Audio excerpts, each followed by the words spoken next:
when everybody else around us is dabbling with demons, we need to walk with God. We need to trust in God. And you have to remember that the people who were dabbling with demons, the people that were turning away from God, these were the cousins and the nephews and nieces of Seth. These were the granddaughters and grandsons of Adam. So in this giant family, you only have a small remnant that actually sticks with God, and we have to be like that narrow path. Wide is the way that leads to destruction, and narrow is the path that leads to life. And you see that with Adam's line. You have all of these children. Adam went on to have multiple sons and daughters, and the only one that was left, the remnant, came through Noah. So Noah's siblings, Noah's in-laws, Noah's cousins, they died.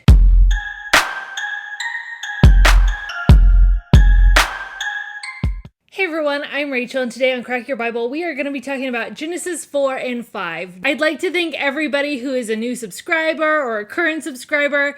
I have been working super hard to change all of my thumbnails to make them look better, and I don't know if Google is promoting my videos or something like that, but I've seen a significant increase this week in subscribers, so I just want to say thank you guys so much. I really appreciate it. Before we get into Genesis 6, we need to go over one more thing in Genesis 5. Now, in Genesis 4, we have the lineage of Cain, and it doesn't list how old they were, or who all their sons were, or what age they were when they had their kids, which is completely different than how the genealogy of Seth, the younger brother of Cain, is presented. And there's a little bit of a reason for that, because in Genesis 4, if you read, it talks about how Cain, he is now in exile, and he is a wanderer, and he builds the first city and names it after his son. And you see that there's an increase in technology, but you also see something else. You see an increase in wickedness, because you see that Lamech has multiple wives, so he's practicing polygamy, which goes against God's mandate of one man, one woman to create a marriage. And then you also see that Lamech is a murderer. And he's prideful, he's spiteful. Somebody injured me, so I murdered him, is what Lamech says. And then he brags about it. Oh, if Cain's avenged 7 times, I'm going to be avenged 77 times because nobody's going to touch me. You see that with Cain's line, they aren't trusting in God. They're not walking with God. They don't have a relationship with God. They are trusting in their own abilities. They take pride in increasing their land holdings and their power over other people. They take pride in their lineage. Like, oh, I have a son, so I'm going to name my city after my kid because, somebody has to further the bloodline because I'm so great. I can't let my name die. Or you have people who are trusting in their own abilities, whether it's with increasing technology, metalworking, agriculture, or you see people taking comfort in their earthly pursuits, such as being a womanizer, polygamy. And you also see people trusting in their own abilities to take care of themselves. Okay, if I'm upset with this, I'm going to take care of it by murdering somebody.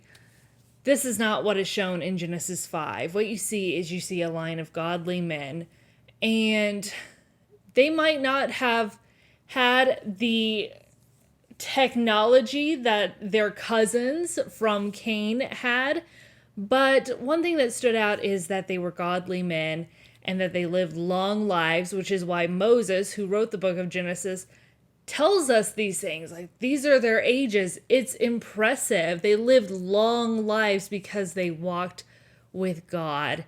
And you see that they trust in God, and you see God's secret plan for salvation through their names, which I'm going to put up right here. I already did a video about it last week.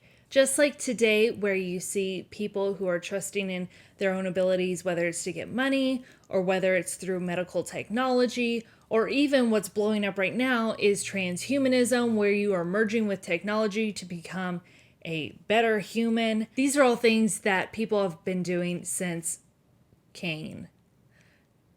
The wicked are always trying to make Satan's promise in the Garden of Eden that you will be like God to come to fruition without having to deal with God's promise, which is that you will surely die because of Adam eating of the fruit in the garden. And God is faithful, He is truthful, and when God says that you will die, because we live in this fallen world, we are going to die.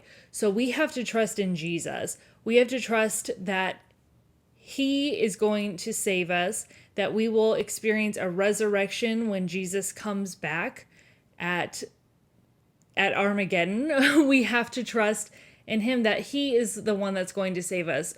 Technology is not going to save us. Transhumanism isn't going to save us. Uploading our brains to the cloud is not going to save us. Becoming one with the Nephilim, which we're going to see in Genesis 6, that's not going to save us. The only thing that can save us is Jesus Christ, and putting our trust in Him that, you know what, I'm not good enough to get into heaven because of the sins I've committed and Adam's sin, but Jesus already paid for that sin for me. So I'm blameless. His blood is covering me, just like the Passover lamb that we've already talked about. I'll put a link up here. But when everybody else around us is dabbling in the occult, or they're dabbling in transhumanism, or they think that their money or their fame or their lineage or their family name or anything else is going to save them, or that's what you should take comfort in, don't be like them. Don't be like all of Noah's cousins, aunts and uncles, siblings, in-laws. Don't be like them, because they didn't make it on the ark. Sometimes, even when your family is doing something, you're going to have to stand up and say, no, I choose to walk with God. Because we see from Cain's line, they were evil. They trusted in their own abilities, not with God, and they were wiped out. They were wiped out in the flood. So all of the boasting was for naught. Whereas Seth's line, they were righteous men, and they lived long lives. They walked with God, and they got to share in the lineage of Jesus when He came to this earth through Mary.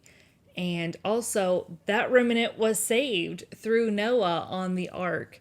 So I just want you to know that God knows what you're going through. He cares about you. And sometimes stuff is going to get rough, but God is always with you, and you have to stick with Him. Trust in God. Don't trust in man, because man is being led astray by Satan. It's the same lie that Satan told Adam, and he's telling it to men today. So we know the truth. Stick with God. He's going to take care of you. I want you to like, subscribe, and share, and I will see you on Friday. Bye.